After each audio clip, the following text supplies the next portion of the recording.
délé láyọ̀ ló máa padà sílé láyọ̀. Gẹ́gẹ́ bí a ti ń retí bàbá wa Akínwó káàbọ̀ lẹ́ẹ̀kan sí. Ẹ̀mí Ọlọ́run tí ó ń darí wọn lórúkọ Jésù kò ní fi wọ́n sílẹ̀. Ní báyìí, akọrin ẹ̀fún wa ní orin ìbẹ̀rẹ̀ ẹ̀sìn tó ṣe. Shall we rise on our feet?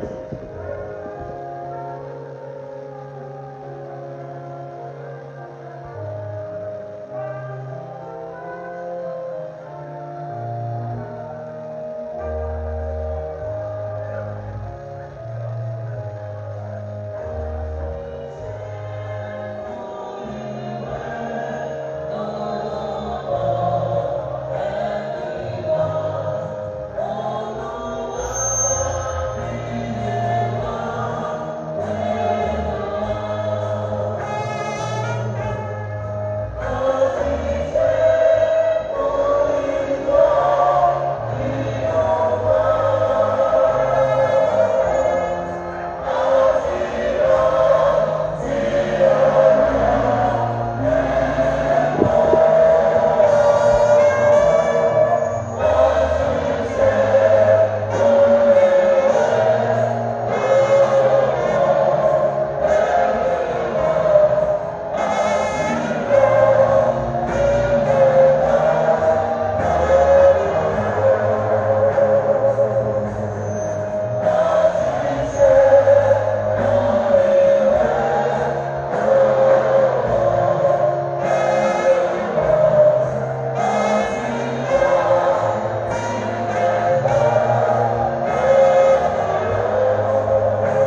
ní ìgbà tí bàbá wa tí wọ́n máa fún wa ní àdúrà gbogbo wa kó wà ní ìgbà ìṣe. Ẹgbẹ́ ní ẹ̀tẹ̀lẹ́gbà fún àdúrà Jehova Jésù Kristi Michael Olúmọ Ọlọ́run bàbá wa ẹ̀rí di ọ̀ṣọ́ bàbá àwọn oníṣẹ́ báyà kú Ọlọ́run tí rán ní láti òkú sinmi lọ bàbá tó rán ní níṣẹ́ tó tún máa bá mi ṣe àdúpẹ́ aláìlà ìrànlọ́wọ́ fún ọjọ́ ìyàsọ́tọ̀ láì nínú ìtì ọmọ yín bàbá wa olórí àti aláṣẹ olùdarí ìjọba dákè ìdájọ́ àgbáyé pẹ̀lú màmá wa ẹni tí ẹ fi ṣe olùrànlọ́wọ́ bàbá wa náà ní àyájọ́ ọjọ́ tí a yà sọ́tọ̀ yìí fún ìkójọ owó ìkówójọ àwọn aláìní èyí tí bàbá wa tí wọ́n ṣì ná bàbá ìwà bọ́ àṣà ìwà àfi síwájú bàbá ìwà síwájú fún wa ẹ̀wà pẹ́ẹ̀ fún wa ẹwà pẹ̀lú wa láàrin rẹ̀ àwọn tí ẹ fẹ́ lẹ̀ ń pè àwọn tẹ́ pè lẹ́yìn ọ̀ àwọn tẹ́ ẹ̀yìn náà lè ṣe lógo ọmọ yín bàbá wa àti bàbá wa náà ti ẹ ti ṣe lógo tí wọ́n ti rò nínú ọkàn wọn láti pèsè tàbí láti tọ́jú àwọn aláìní bàbá nítorí tẹ́ ẹ fún wọn ní orí ọ̀fẹ́ láì gbogbo ní forúkọ rẹ̀ lókè rẹ̀ tí wọ́n ti ń ṣe lẹ́yìn dá ilé wọn sí dá ilé wọn sí dá ọmọ wọn sí dá ìjọ mímọ́ sí máa sin ọmọ rẹ nìṣó èrè tó máa ń tọ̀ lẹ́yìn fún irú àwọn ọkàn bẹ́ẹ̀ má jẹ́ kí ìdílé náà kó pàdé náà lẹ́yìn gbogbo yẹta ló púpọ̀ tá a máa dúpẹ́ fún lónìí àti lẹ́yìn ìparí ìrìnàjò táyé yìí má jẹ́ àpàdé nínú ìlú Jésù Kristi Olúwa àdúrà Olúwa àtàwọn ìjẹ ní ọ̀run ìyàbọ̀nà orúkọ náà kí ìjọba rẹ dé ìfẹ́ tirẹ̀ ká ṣe ní ayé bí wọ́n ti ń ṣe ní ọ̀run wà á lóde ìjọ wa yó ìdarí ẹ̀ṣẹ̀ wa nìyẹn ìyá ti dárí ìjà wọn tó ṣe wọn máa fà wá sí ìtẹ̀lẹ̀ bàbá níwọ̀n tó ń sùn orí ìjọba ní tirẹ̀ agbára ní tirẹ̀ ògo ní tirẹ̀ láéláé àmín àmín àmín lórúkọ Jésù aleluya níbi àkíyèpọ̀ hallelujah.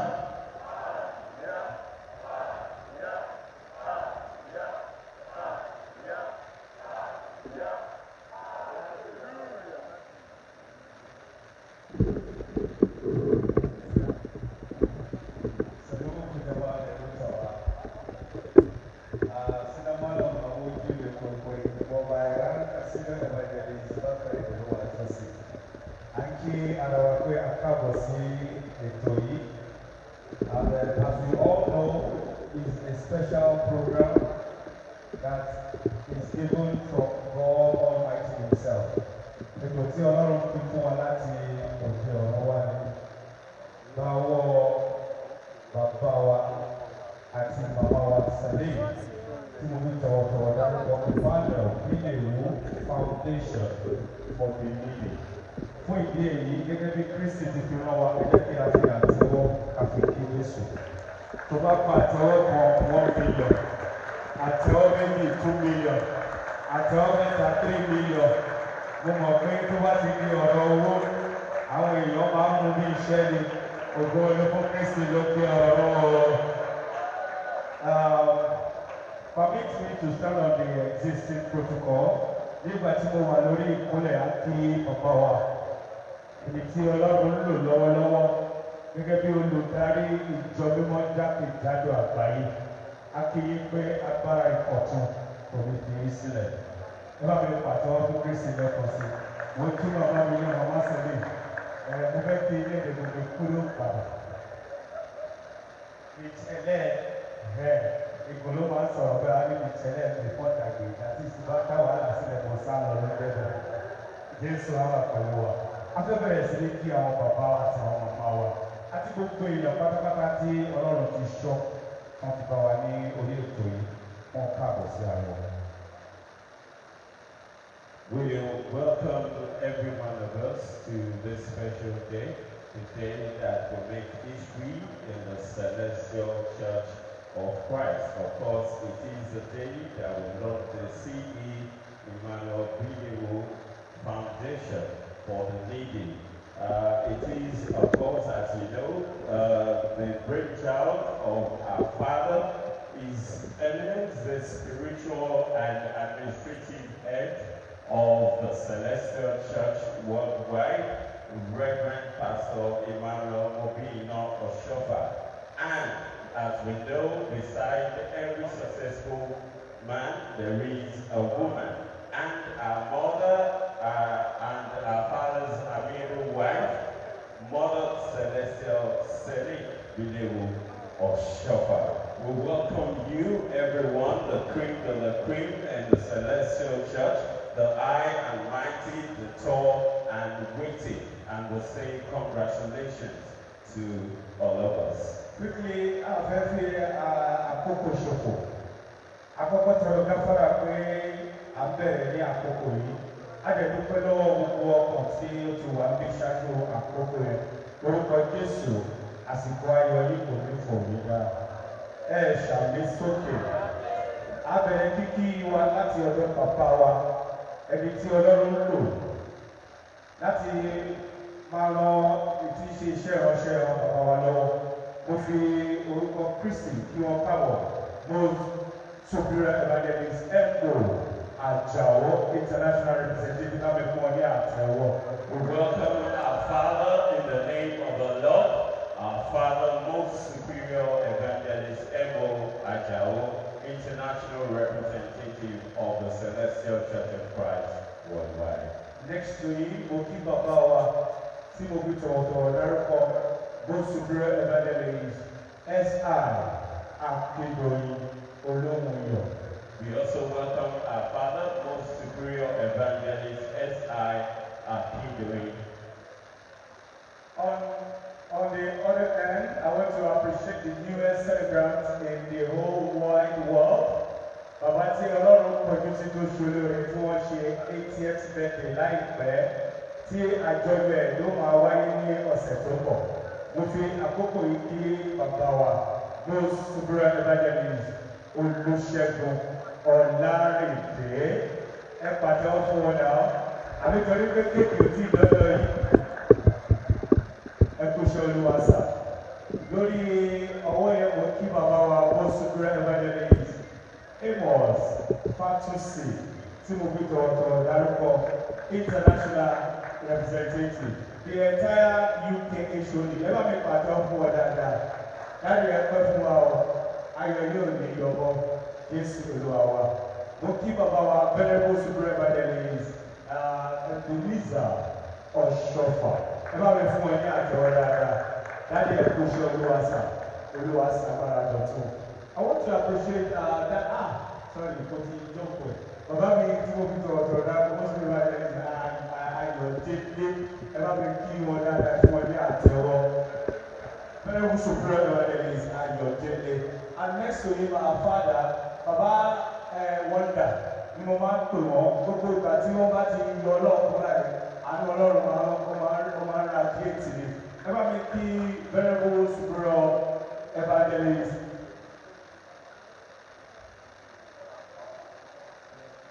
ọ̀kan làwọn, ẹ bá mi fún wọn ní àtẹ́wọ́. Baba Wonder. Ní ẹgbẹ́ wọn Venerable Superior Evangelist Pópóọlá, wọ́n wà ní ìbámu. Ẹ bá mi fún wọn ní àtẹ́wọ́. I celebrate you, sir. Quickly, let me appreciate our father. Wọ́n wà ní orí ìkàlẹ̀. Bàbá mi tí mo fi tọ̀wọ̀tọ̀wọ̀ dárúkọ dání Ògúndípẹ̀. Venerable Superior Evangelist Ògúndípẹ̀. Hallelujah jọ̀ọ́. Ní ẹgbẹ́ wọn bàbá mi Venerable Superior Evangelist Ògúnrógbí. Gbogbo Èkó ìka wọn ló wà. Hallelujah jọ̀ọ́. Mo kí dáàdì mi Ìjẹ̀bú pátápátá ìka wọn ló wà.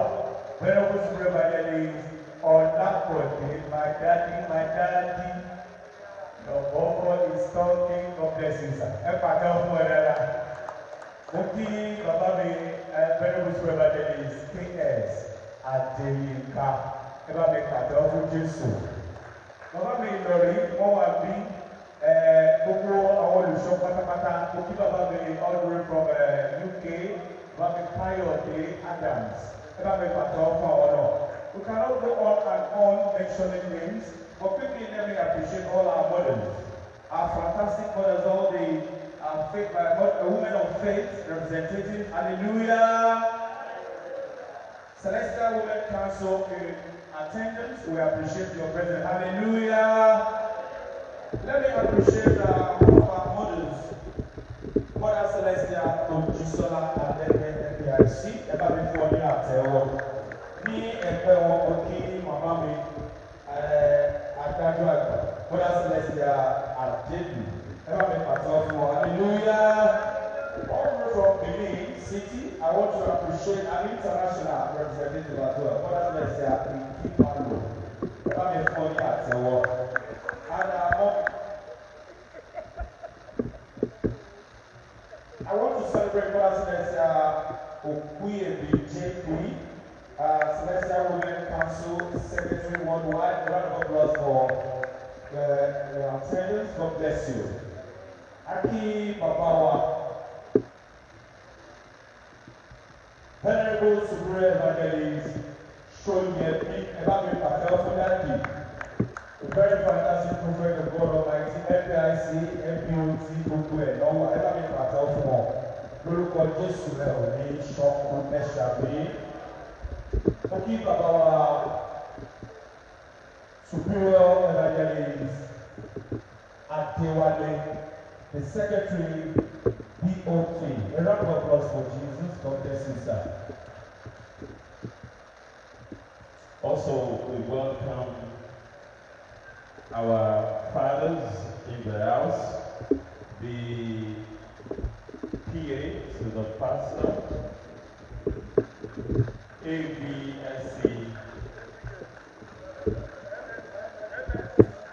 most senior evangelist Solomon Oshofa. We welcome you, sir. MSC. Also, our father, the shepherd in charge, K2 International, Olatosho Oshofa. Our father, Venerable Superior Evangelist. We welcome you, sir, Babawa. At the same time, we also like to welcome our father, Venerable Superior Evangelist Bartolomeo. You're welcome, sir. Also, we welcome all the members of the admin in pastor's office, starting from our father, Venerable Superior Evangelist S.A. Adeniyi. Baba Akiyisa, Eku Ishe Taku. Also, we'd like to welcome our father, the engine room of today's event, the Edge Media and Publicity team of the CCC Worldwide, Baba Superior Evangelist Kayode Ajala. You're welcome, sir. We also welcome our father, Venerable Superior Evangelist Augustine. You're welcome, sir. Also, all the way from the United Kingdom, Venerable Superior Evangelist Fadoju, all the way from the United Kingdom. Ekabo, sir.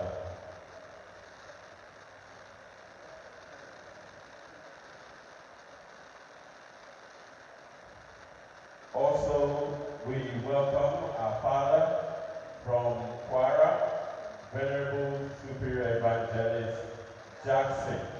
You're welcome. The regional head, Kwara. You're welcome, sir. Ekaro, sir. Baba, Venerable Superior Evangelist Adebiji. Yes, we appreciate your presence. All fantastic distinguished personalities. Because of our time, we appreciate you. Ìwọ tó bá mọ̀ yí pé ènìyàn pàtàkì ní ẹni wájú Ọlọ́run bá mi fún rẹ ní àtẹ́wọ́.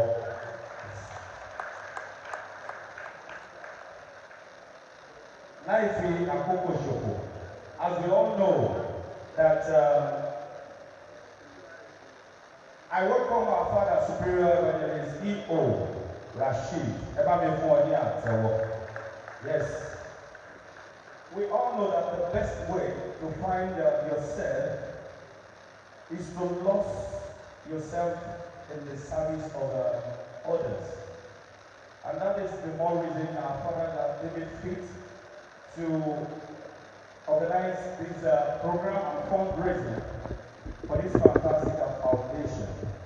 And as you all know, the entire dynasty of the founder of CCC Worldwide has been doing things. Ní àṣẹ Kristi, gẹ́gẹ́ bí Kristi ti fi rán wa. You know, giver never lack. And when you give to those that you do not even know, it's even better than the family members. We want to appreciate this initiative, and for those that have turned out, you know, in sending their fund to support this great, foundation. May the Lord bless you and empower you in Jesus' name. Your amen is shallow. You can do better. For those that are still thinking that why should I, put my money into this kind of, foundation I don't even have any dream of, may the Lord minister to your soul in Jesus' name. You will even do better in Jesus' name. Lórúkọ Jésù ká tó kúrò pé a ó rí ẹ̀rẹ̀ tó dájú. Jésù tó wà wá. The book of 1 Timothy 6:18 also backs it up when it says they are to do good, to be rich in good, and also to be generous and ready to share. And that's exactly what we are doing here today. As the CE Emmanuel Biliwu Foundation for the Needy is a duly registered, non-profitable charity organization to provide support to the less privileged in Nigeria and abroad. And today is the official launch. Clap for yourselves because you are a part of a major history. I want to especially appreciate gbogbo àwọn agbátẹrù because ìjókòó yìí kò dédé wáyé ó wáyé nípasẹ̀ àwọn méjì mẹ́ta tí a yàn ní Nàìjíríà ní àti ní òkè òkun. Ẹ kọ́kọ́ bá mi pàtó for the organizing committee, the charity fundraising program committee. Let's appreciate because without their information getting to you, we cannot be here. Ẹ bá mi pàtó fún bàbá wa tí mo fi tọ̀ọ̀tọ̀ dárúkọ. All the way from the United Kingdom, my daddy, Ayọ̀ Ọ̀ṣọ́, ẹ pàtẹ́wọ́ fún ọ dáadáa. Àwọn tó wà lẹ́yìn ọ̀ pàtẹ́wọ́, mo kí wọn pé wọ́n kú iṣẹ́. Yes, also our father, the Venerable Evangelist Fọlọ́run Ṣọ́, ẹ bá mi fún ọ̀nà ní àtẹ́wọ́. Also, I want to especially appreciate our father. Pẹ̀lú iṣẹ́ takuntakun wọn bí a ṣe fẹ́ dárúkọ ẹni tí a ń sọ ní bàbá wa tí Ọlọ́run ń lò gẹ́gẹ́ bí aṣojú gbogbo task force ní gbogbo jákèjádò àgbáyé ni wọ́n wọlé wá all the way from Ọ̀ṣun State, Òṣogbo. Let's appreciate Venerable Superior Evangelist Ajobi Mekuro Azọlọba. Ẹ̀kúrò ẹ pàtẹ́wọ́ dáadáa kò yí sí o. Ẹ káàbọ̀ sí orí ètò yìí. As Baba Ajobi was coming, my co-anchor was going to mention names of the members of committee, planning committee, organizing committee for this great event, the charity and fundraising program for the CE Emmanuel Biliwu Foundation for the Needy he was going to mention that our father, Superior Evangelist Kayode Ajala, is also a member of the organizing committee. Thank you very much. We want to appreciate all the way from USA, National Diocese Representative. Our father is the Chief Security Officer of the pastor in USA, in person of Venerable Akano.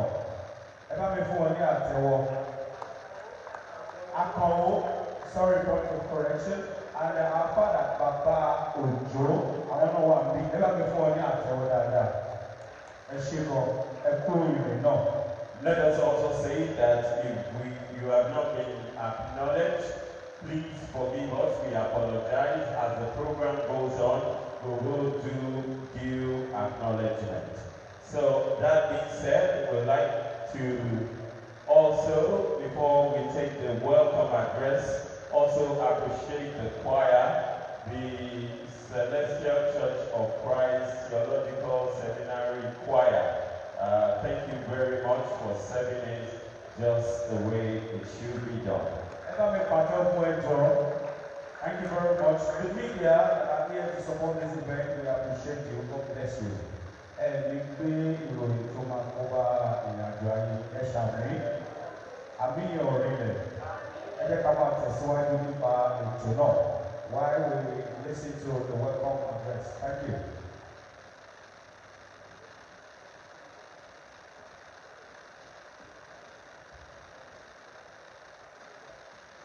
His Eminence, Reverend Emmanuel Mobino Friday Shofa, Pastor and Spiritual Head of the Celestial Church of Christ worldwide. His beloved wife, Mother Celestial Celine Shofa. International headquarters representatives here present. Heads of diocese here present.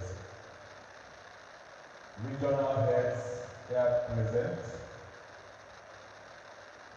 Members of the Celestial Women Council here present. Shepherds, members of the Board of Trustees here present. Members of the Pastoral Council here present. Shepherds of the Celestial Church of Christ here present. Distinguished ladies and gentlemen, I want to welcome you all to the launch of the C.E. Emmanuel Bilewu Oshofa Foundation for the Needy. It is important for us to know that what we are doing here today forms part of our mission as a church. As Christians, the scriptures also enjoins us in several books of the scripture to be our brother's keeper, to love our neighbor as ourselves. A popular saying says that the hand of the giver is always on top. We have a duty to engage in the kind of philanthropic activity that is the vision and mission of the C.E. Emmanuel Bilewu Foundation for the Needy. And I must say that the response ever since we began to reach out to members of the Celestial Church of Christ concerning this initiative, the response has been very, very positive, very, very impressive.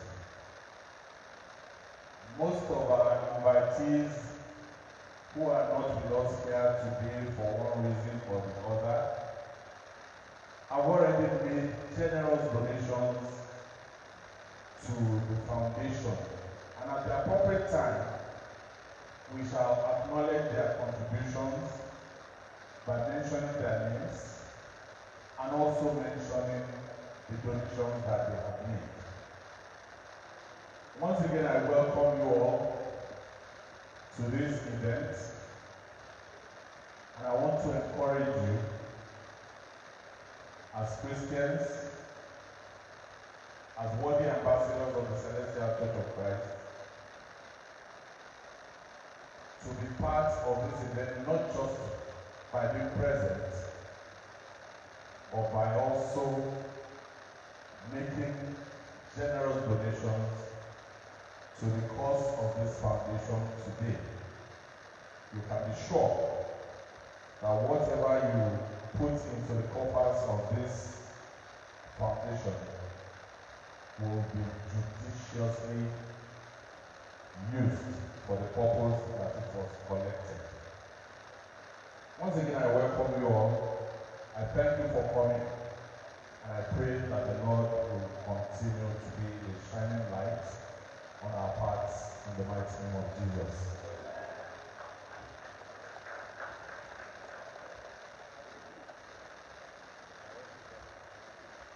Hallelujah. Ẹ jẹ́ kí a pàtẹ́wọ́ yẹn dáadáa.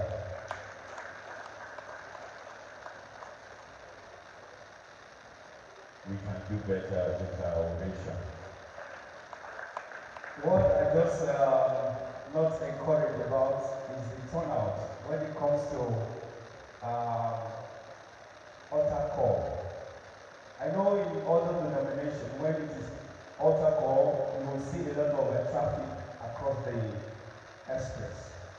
But continue calling me pé bàbá àjàlá ẹ bá ti kọ sísàlẹ̀ pé dábì máa pín ọṣẹ ìbùkún. Tó bá pé ọṣẹ ìbùkún máa accompany donation ọjọ́ òní ni. Mo mọ̀ pé olúkálukú máa ṣáta mọ́tò láti wá gba ìbùkún ní ọ̀fẹ́ ní ìjọ mímọ́ máa ń fẹ́. But thank God everything will come to normalcy in the name of Jesus. Ẹ ṣàmìnà á dúpẹ́ lọ́wọ́ gbogbo àwọn tí wọ́n gbọ́ tí wọ́n wá. Àwọn tí wọ́n ọ̀dẹ̀ sí bí fún ìdí kan tàbí òmíràn, ẹ̀mí mọ́ àdúgbò adúró tì wọ́n, a ò ní wára wa tì. We need to go into the business of the day. As I introduce to you, our father, Venerable Senior Evangelist Ayo Osho, the Secretary Organizing Committee. Ẹ bá mi fún ọ ní àtẹ́wọ́. He will do short introduction of the foundation to everyone, and we'll move on to the next on the agenda. God bless you. Ẹ pàtẹ́wọ́ fún ọ dáadáa. In fact, àti mo rí kọ́ọ̀lù wọn, mo gbé àbókí Jésù ọmọ kékeré. But it's very unfortunate when I was mourning my mother about a week ago. The call came in, and this is a call for service. I cannot reject it. Mo mọ̀ pé gbogbo wa ní ajẹ gbèsè ikú, ṣùgbọ́n ní orúkọ Jésù a ò ní kánjú lọ. Ẹ ṣàmì tó rinlẹ̀. Fún ìdí èyí, ẹ kí mi pé mo kú oríire o. Àbí téèyàn bá gbẹ̀yìn arúgbó oríire ńlá ni àbí? Yes, mo lè ní àwọn ìyá tó pọ̀. I didn't kill her, cannot kill my mother intentionally. Mo ní àwọn màmá tó pọ̀, màmá àdéhùn wà bẹ́ẹ̀. So now I want you to jẹ́wọ́ pẹ̀lú máa ń ṣe pé ìbá bojú ẹ̀yìn ìdìbò rẹ̀ ní ìlú ìyáàtò ara ìyáàyá. Àwọn ìyá tó ga nìyẹn bá mi pàṣẹ fún ọ. A ò ní tètè mọ ìyìn nínú ìjọ mímọ́. Thank you very much. His Eminence, Pastor Emmanuel Mobilino Friday Osofa, the pastor, CCC Worldwide, his amiable wife, Mother Celestia Selim Oshoka, International Headquarter Representative, we are present. Head of the House in UK, members, Board of Trustees, we are present. Members, Pastor and Council, we are present. All regional heads, shepherds, ladies and gentlemen, I want to welcome you once again to the launching of this great foundation. How do we come about the foundation? You see, CE Emmanuel Video Foundation for the Navy. The CE really means Celine. So the initiative from our mother Celine Oshopa and our father Emmanuel Friday Oshopa. That's why we call it CE Emmanuel Video Foundation for the Navy. It is good for us to know the mission and the vision of this charity so that we can understand it properly. And that's why I'm here today to tell you all you need to know about the foundation. CE Emmanuel Blake Foundation for the Navy is a registered, non-governmental, and not-for-profit and independent public organization registered in Nigeria with the CAC registration number 190268. And also we have a certificate against money laundering. We registered one too, and our number is CSUML 251416582. You can know this foundation is properly registered with CAC in Nigeria and is a registered foundation as well. The CE Foundation for the Needy focuses on rendering services to the needy in terms of financial support, educational support, and working within the community to engage with children, young people who are disengaged or disadvantaged by providing them with opportunities they may not have previously had exposure to. The mission of the foundation.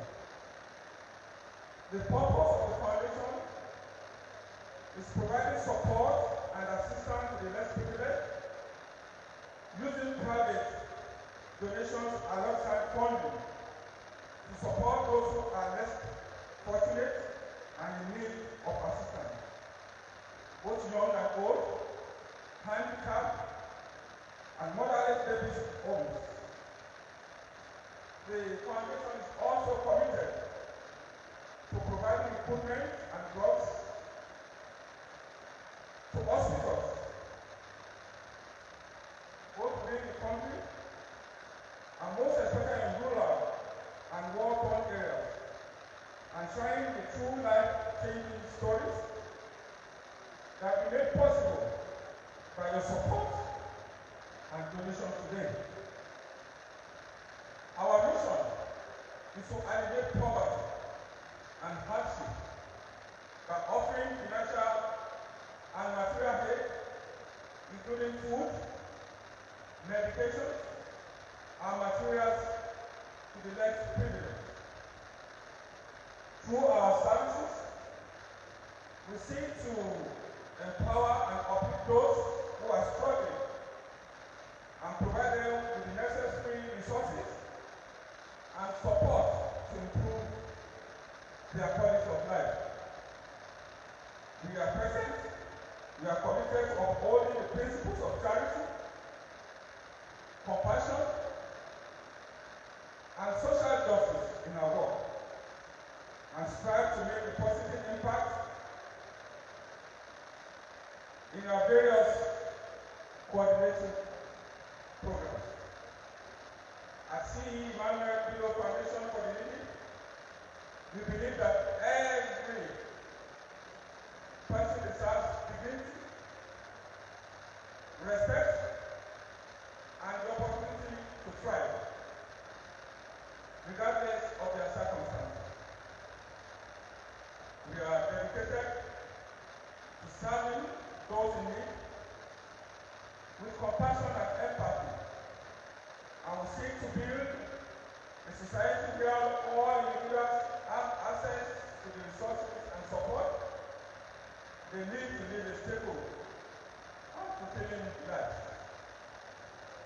However, we cannot do this work alone. We rely on your support in providing meals to those in need and shelter to the homeless, whether it's through volunteering your time or your donations today. Every little bit counts. Together, we can make a difference in the lives of those who are struggling to put food on their table. For your information, this foundation is worldwide. September last year, we launched the foundation in the UK, and it was a very, very large turnout. I'm happy that a lot of money came in. Today, we are launching it here in Nigeria, and we believe these are motherland. You are the mothers of everybody, and the fathers of everybody. And we believe today, the donation is going to be very massive. So help us God. Also, in August, precisely August 24, with the August 24, the launching is in the USA. All hands are on deck, and all preparations are in place for the launching. After the USA, we are moving to Canada. We are going to launch in Canada as well. After Canada, we are coming to Europe to launch it. And we are going to go throughout the whole world. And pray for your support. Wherever we go, that people will look unto the left to with mercy. By donating to see Emmanuel PA Foundation for the needy, you'll be helping in activity to change lives of disadvantaged individuals and organizations, not only in Nigeria, but all over the world. Any donation you make today, no matter how small, will play a big part in keeping our valuable foundation running. We want to thank you today in advance for your donation. We strive to put resources that we are giving today, and we are giving all over the world to good and their communities. Make the most of your donation. We implore those that are here to please kindly donate them on the spot. Although we have received a lot of funds through online donations, we thank those that are donating. And we are thanking those that are going to donate today.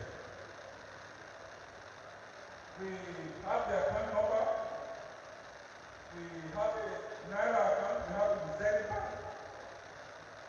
And the account number with Zenith Bank is 122-660-9532.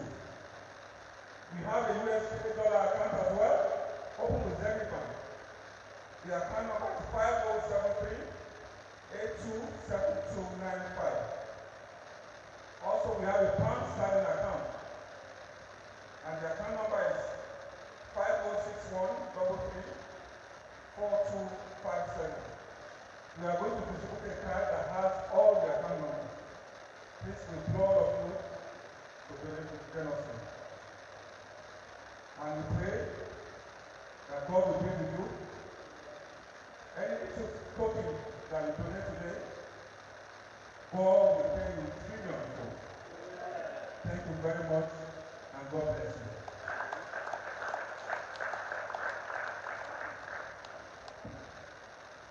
That is a wonderful brief and introduction of the foundation. Ladies and gentlemen, for that wonderful job done and justice done to that, put your hands together for that lady, Ayo, or sure. Everyone make all that, like you know now, I don't have a father again. I know Mama. So I'm part of the foundation that pastor will be looking unto now. Abi, our Theory Baba, not for the less privilege. So Pastor Machido Alu Owadisi, owó tẹ bá dá ẹ mọ̀ pé àwa náà lọ́ máa ná fún lórúkọ Jésù ìyá oníjẹ wa o shall we? Yes, we appreciate your coming, and I know you come with a motive that is very, very positive. Quickly, let us move on to the next on the agenda. According to the information I had,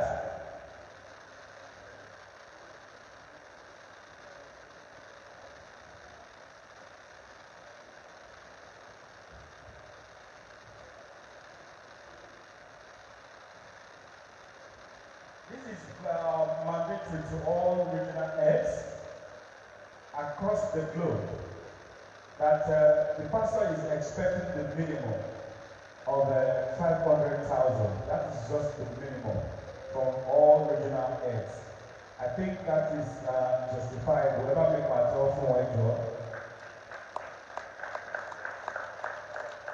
before we move on,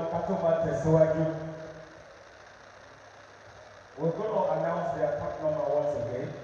But I just hear key I want to go for she Yoruba sọ̀rọ̀ ọ̀pá òwe ó ní ìdílé kéèyàn kó ṣe mí, and to whom much is given, much is expected. We need to appreciate these wonderful donors, which they have done their own part, and I know we are still, God will bless them to do more. Let us appreciate Assistant Variable Superior Evangelist Femi Arayemi, ever before you have sending the sum of 250,000 naira. Let's please put your hands together once again.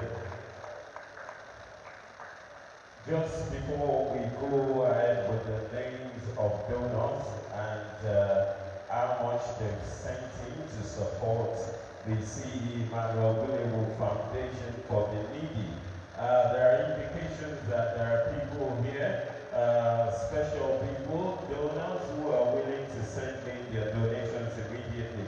So quickly, we want to do a recap of the account numbers. Although we are in Nigeria and our people from the US and the UK and all over Europe may have been donating in foreign currency. As we say, Naija no dey carry last. So we are confident that our donations will speak volume. What are the account numbers? The Zenith, the Nigerian Naira, Zenith account number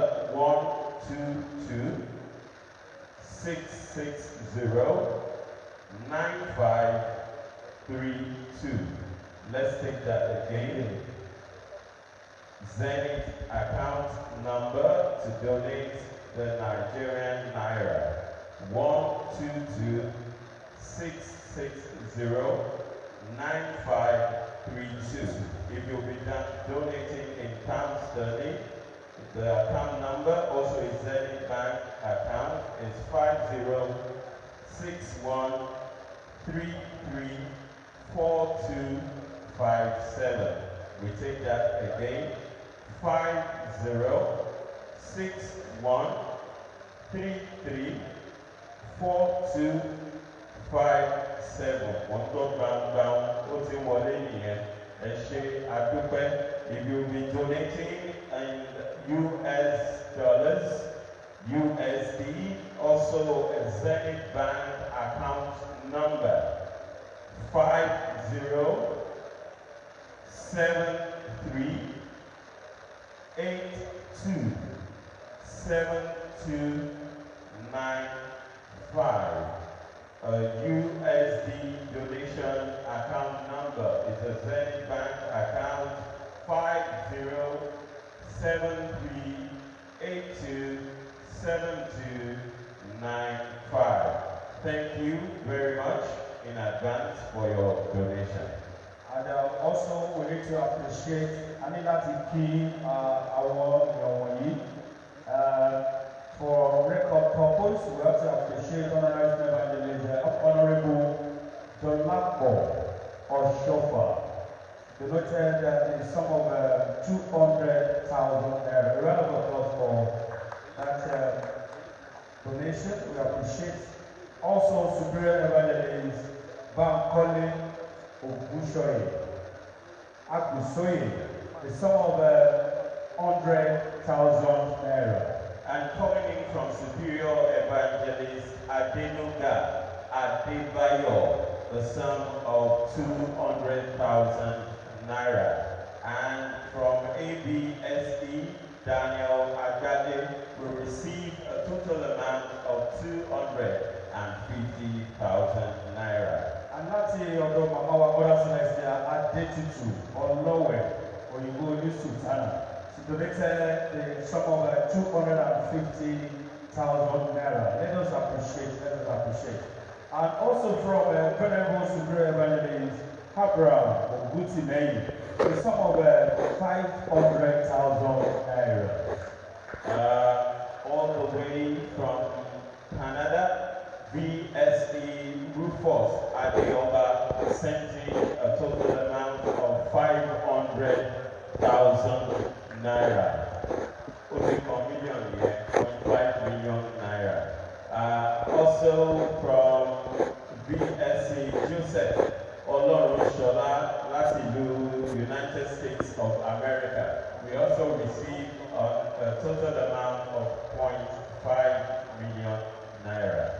A round of applause for that. 500,000 naira. And also from our father, Venerable Superior Evangelist Lawrence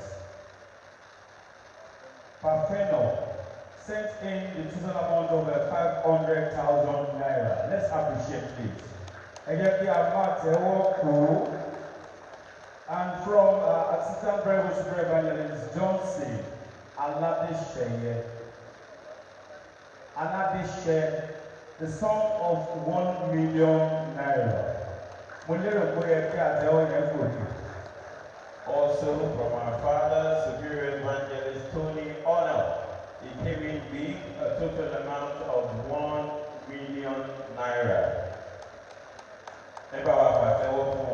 I would need to appreciate this donor as well. Superior Evangelist E. Shotonde, the sum of 1 million naira. We are not clapping. Thank you very much. Bí ètò ṣe ń lọ, òun ni bàbá wa tí mo fi tọ̀ọ̀tọ̀ dárúkọ. Assistant Venerable Superior Evangelist Balongo, representing the South Africa, right? Ẹ bá mi fún ọ ní àtọ̀, the head of South Africa region. Ẹ bá mi fún ọ ní àtọ̀, just walk in. God bless you. Bàbá mi kan wà bí bàbá Bákàrè, Assistant Venerable Superior Evangelist Bákàrè, gbogbo àgọ́ òwòye ìka ọmọlúwà. Ẹ bá mi pàṣẹ fún àwọn náà, ojú òní tì í. We need to go into the business of the day as well. And we appreciate we have a backup from the EFCC. Abi, this is a voluntary donation. Yes, there is license for money laundering, and I know we will not do this and regret in Jesus' name. So you are free to come out and mention any amount. It is for love, because anyone that do this is for love. Lórúkọ Jésù, ibi tí ẹ ti máa mú owó yẹn, àgbà náà ò ní wọbẹ̀, ẹ ṣàmì dáadáa. Obìnrin kan tó máa rí àlùbà kó ṣàmì sókè. Láti orí iTable la fẹ́ padà sí báyìí. Tó bá wòye ẹ pè mí kó gbé ọ̀sẹ̀ rẹ, tó bá mi lára mu. Dáàdì mi náà fún mo máa ń kọ̀wé tó bá ti dọ̀rọ̀ lówó dé. Ó ní iwájú màmá Èkìtì rè sí. Ẹni pé bàbá kan ti parí òwe yẹn.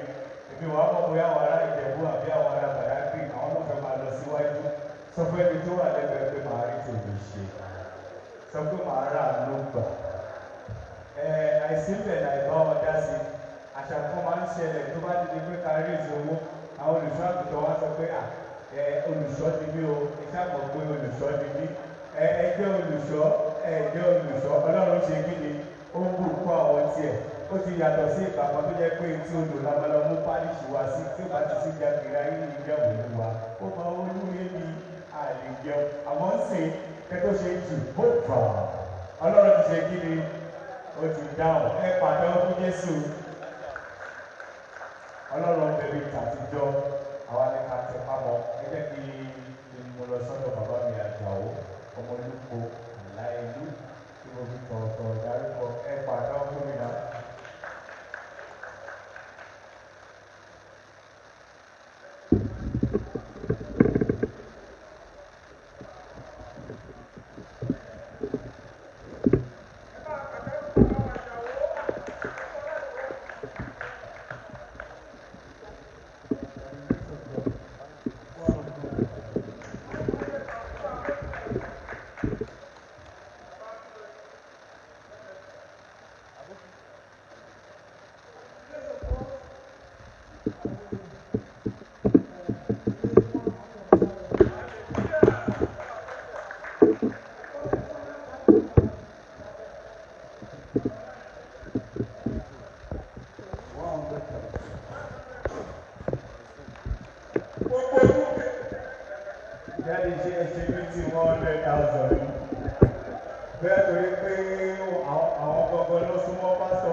Daddy, I know you are wonderful, and I know God will speak through you today in Jesus' name.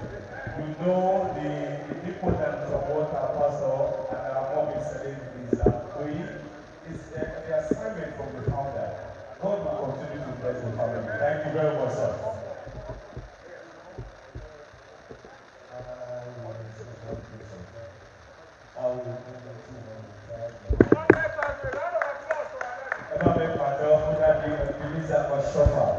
Yes, I know he is going to speak on behalf of the family. He will speak on behalf of himself. He will speak on behalf of K2 International Headquarters. Now, SBJ Oshofa. Ever met Patomo Bababe on Latosho. Small but mighty.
will also project the Celestial Church of Christ in a very positive light all over the world. So it is a cause that deserves support from each and every one of us. And we commend and congratulate our Father in the Lord, Pastor, who is also the chairman of the Board of Trustees, and our Mama, our Celine. Congratulations, sir. God bless you.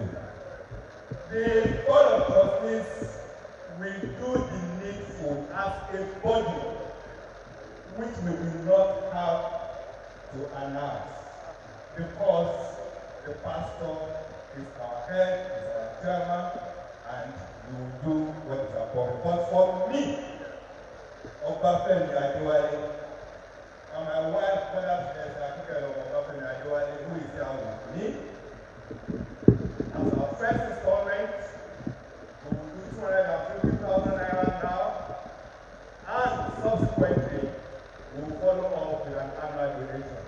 Thank you very much. A round of applause for Father. God bless you, sir.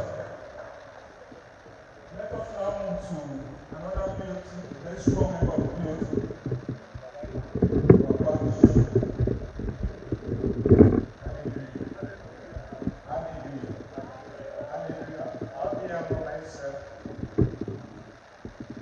As a son to the pastor, the only pastor of Celestial Church of Christ worldwide, spiritual son. My family, my wife is there. For this year, I humbly donate, we donate 500,000. Hallelujah, a round of applause. For the rest of every year that the pastor will spend on this earth, I will continue with that 500,000 years. A round of applause once again for our Father. May the Lord bless you. Our Father is another place member.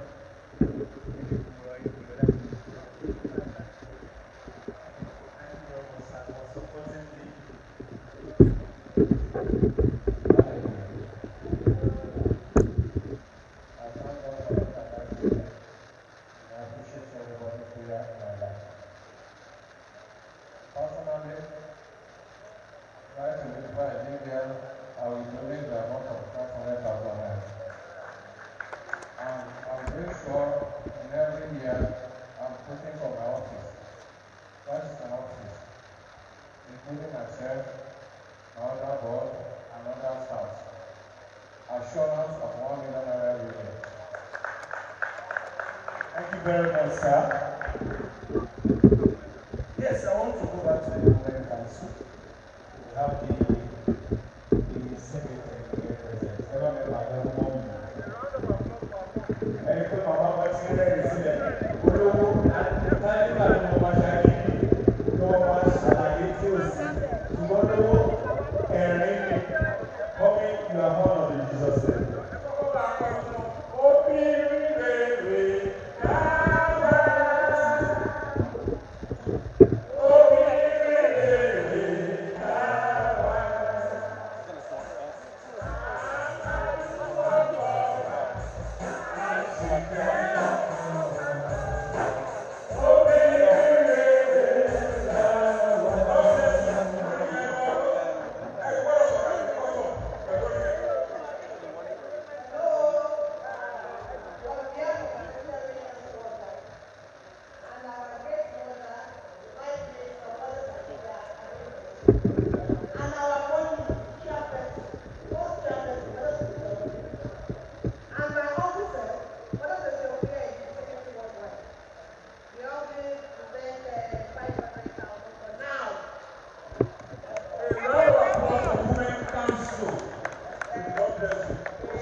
So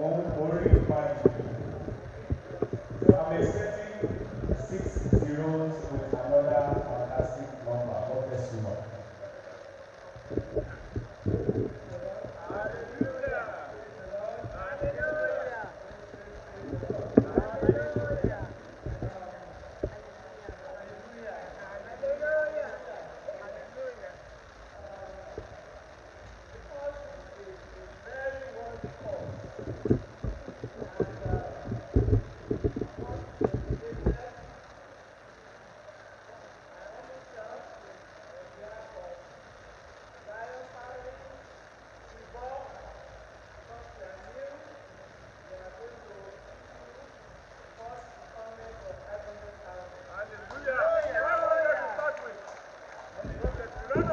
God bless you, my mommy.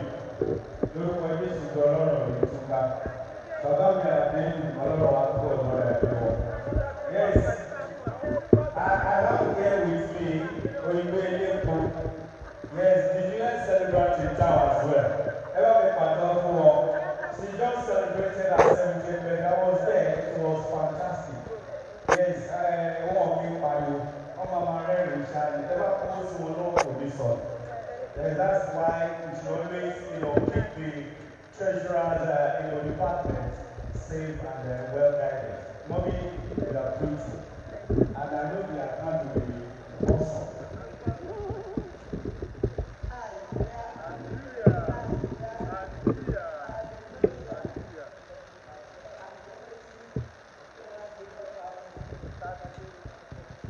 To start with, so 250,000 is not a joke. Never make a joke for. Mama Ekimalo, I don't know. So by anytime she is called for, altar assignment, she's there. Lórúkọ Jésù kò ní sunmi mọ́. Never make a joke for ẹ̀yin abẹ́ ọmọdé wà mí.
I think we deserve a round of applause. Ever make pàtẹ́wọ́ dáadáa o. In fact, I don't know if I'm close to lunch here. Shall we give you a standing ovation? It's a lot of money. Let us stand up and thank him. God bless you, sir. God bless you. God bless you. Peter ti mo lu afi ọ̀pọ̀lọpọ̀. Ní tọ́wọ́ náà, ní tàràkà tó jẹun. Ní ṣubú dànù dànù ṣubú. Olúwa kò pé yíga. Ìgbà máa ń ṣẹlẹ̀ ní ìjọ yìí. Níbi owó yìí, ìgbà máa ń ṣẹlẹ̀. In Jesus' mighty name I pray. Ó ti ń sẹ̀ báyìí. I think we're going to achieve the 50 million for today. I want to invite our daddy. Our daddy show you all. Never before here, his representative is here to please step forward. Yes, I'll be a John Soloko. Daddy has a seventy point two. Mobile in by the Jesus will be ready.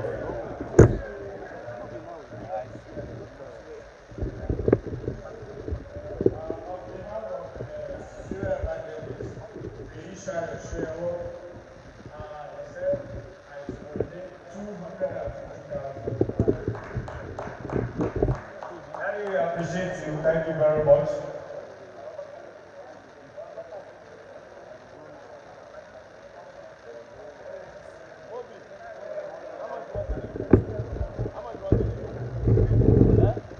All right.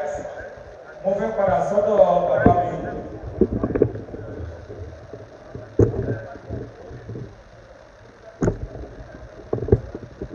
Mo wà lọ́dọ̀ bàbá mi Ògúndípẹ̀. Láti kìkì ọ̀rọ̀ kan.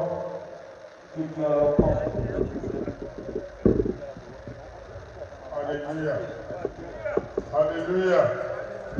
Hallelujah. To start off, me and my family have released 100,000. 100,000.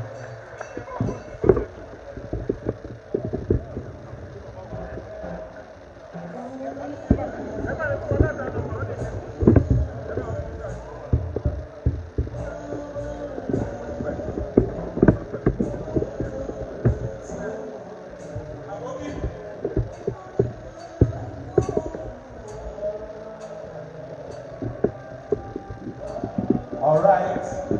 Hold on, that will be the good. Wọ́n sì ìròyìn tí mo gbọ́ ó ṣọ́ọ̀kì mi. Ọ̀tẹ̀ kò sí wàhálà, kò síbi tẹ́wà, a máa pàdé. Ẹ̀yin ẹ̀ fún wa ní iṣẹ́ tá a ṣe yìí, kò dẹ̀ nínú ẹ̀yìn. A dẹ̀ ní tètè mọ iyì. Bàbá mi Ọlápọ̀dé, olówó orí amọ́rúurú, màmá Ọlápọ̀dé. Ìyẹn lálẹ́ wọ obìnrin náà fẹ́ ọlọ́run kó túbọ̀ lọ́ra màmá yẹn. Kíkí ọ̀rọ̀ kan sà.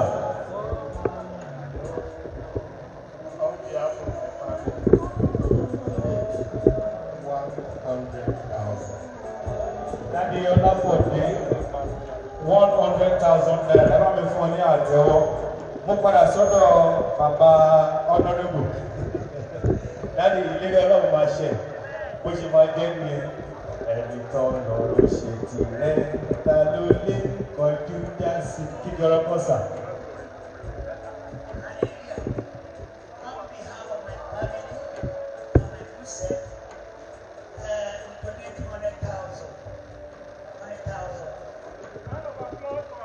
Let's put your hands together once again.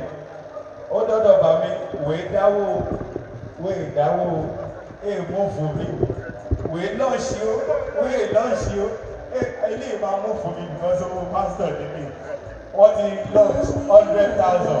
Bàbá mi KSA wọ́n ti launch 100,000.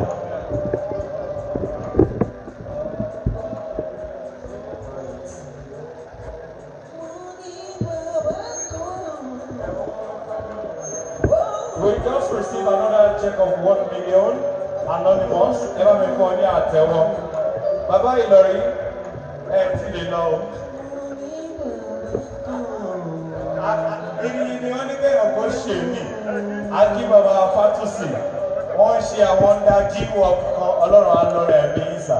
Bàbá Ìlọrin sà. Wọ́n náà ti sẹ́ndì 100,000 tí wọ́n. Bàbá mi fún ọ ní àtẹ́wọ́. Ẹ jẹ́ kẹ́nikẹ́ni má kọjú òjíjẹ mímú wà o. 100,000 naira.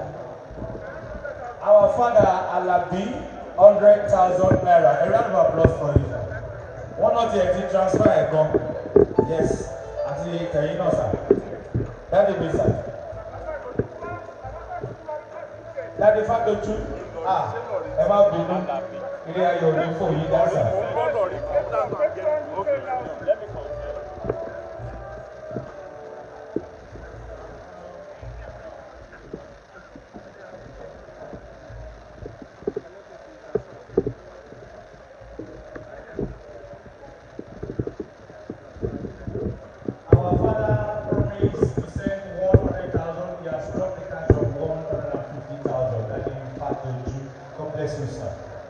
Ojú òní ti ẹ pẹ́ fún wa. Hallelujah. Hallelujah. Hallelujah. I believe we are all very happy. I thank God that I'm here at the of this fundraising for Lady. When we talk about Lady,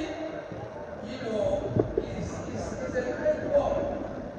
So in this case, I will pledge, 1 million. And every year I'll be doing this. But for now, I will give you 250,000. Okay. 250,000. But the next pledge, my name is very good from New York. Never make Patawo enjoy. He's dropping 250,000 and he pledges 1 million naira every year. Wow. Ọlọ́run ò ní fi yín sílẹ̀. Mo ti dọ́dọ̀ bàbá mi Adams Káyọ̀dé. Wọ́n ní kí kọ́kọ́ lọ sọ́dọ̀ àwọn wòlíì Ọlọ́run. Yes, it's very fantastic to be here today, sir. Okay, let me begin, sir. Our Father,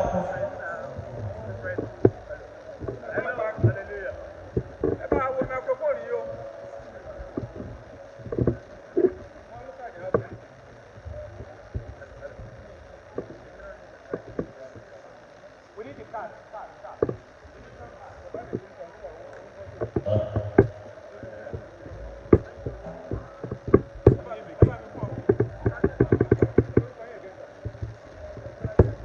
Prophet Bolaji Ajayi from CCC to Koto. He dropped the sum of 100,000 naira. Yes, please, let's have the card. And I'm with my daddy, a great philanthropist. Uncle Mama. One of 100K. Very brother is Kayode Adams. 100,000. Another MPIC is here. He's a big brother, a big fish. Always one man come by one big party. Very fantastic chartered accountant. Ever had a moment. I'm a chartered artist as well.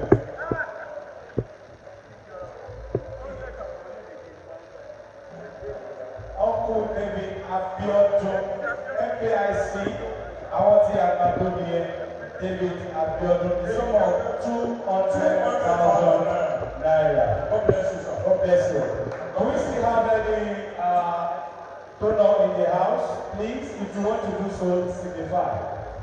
From on behalf of the Apostles and Children's Campus, we want to donate this little amount just to support the foundation.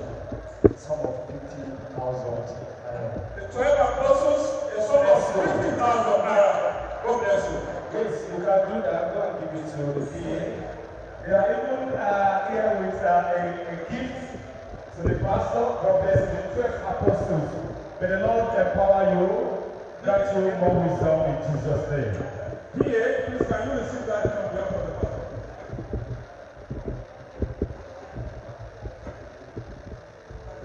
All right. Any donor in the house?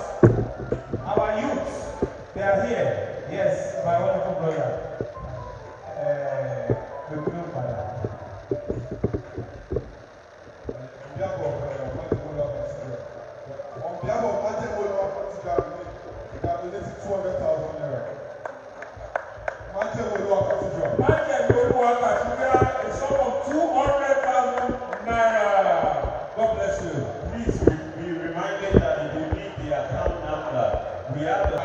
is printed.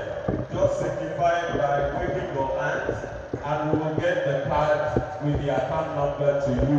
Please don't go yet. I want to enter a the pastor. Niniola will be entertaining us for just a few minutes. Niniola, please with your band, quickly come to the stage. Please, if you need the card with the account number, just signify by raising up your hand, and we will get it to you. Small but mighty, no big. Oh, wow. On behalf of CCC Oreofe Parish Ikori, everyone before me at 100,000. The youth, 200,000. Sorry. Yes, the youth, they are fantastic. Our youth they are responding, and the Lord bless you. We empower you in Jesus' name. And your donate. Once again, the account number to donate the Nigerian Naira is a Zenith Bank account 1226609532. 1226609532 is the Zenith Bank account number to donate the Naira. To donate pound sterling, 5061334257. 5061334257 to donate in pound sterling. Also a Zenith Bank account number, and to donate to USD, the US dollars, account number 5073827295. Also a Zenith Bank account number.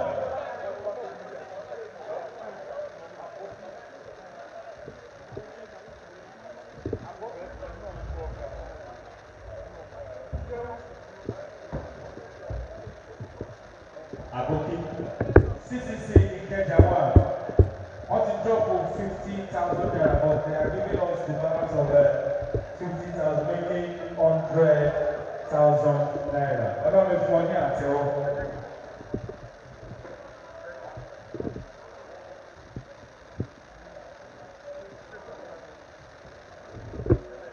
Our father, Ojele, yes, I want to apologize for not recognizing you initially. God bless you for your understanding. Thank you very much. The stance of the pastor, our father Augustine, wọ́n gbọ́dọ̀ ṣe nínú iṣẹ́ bàbá wa ni. Ẹ má bínú sí mi bí òfojú parí. Ẹ má bẹ fún ọ ní àtẹ́wọ́.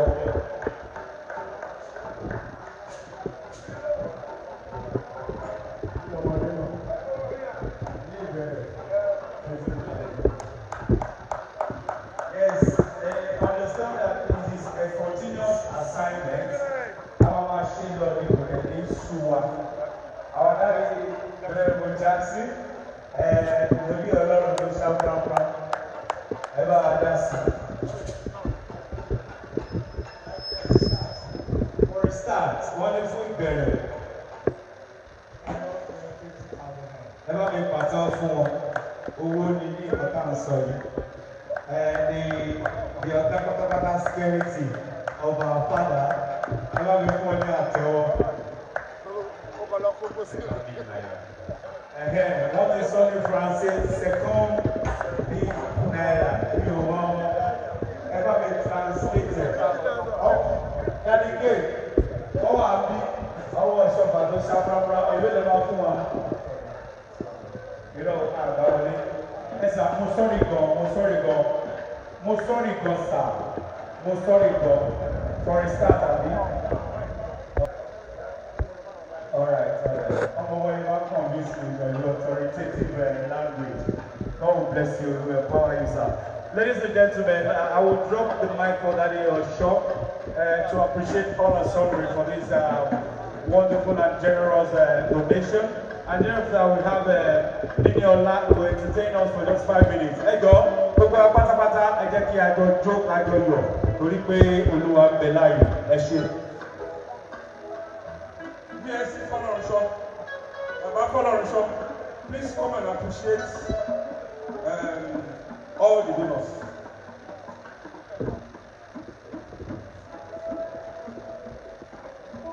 Hallelujah.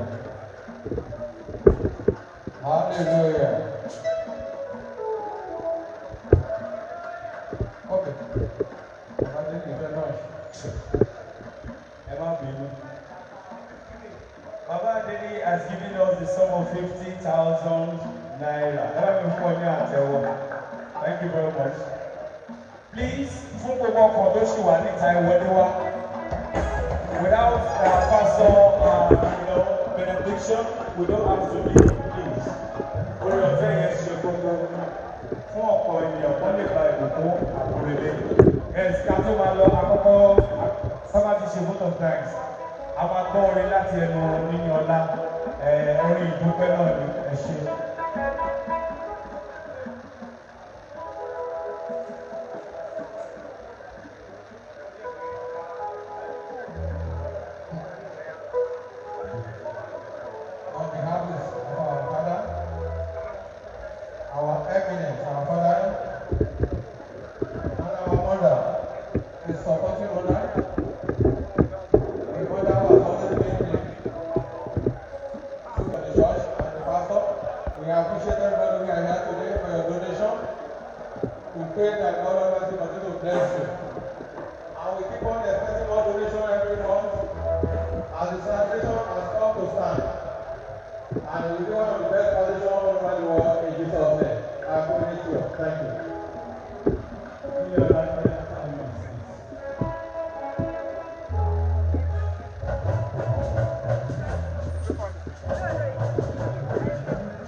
beautiful one. People donated generously because they understood the need to be able to feed, because Jesus Christ said, once you have done it to my people, once you have done it to believers, you have done it unto me.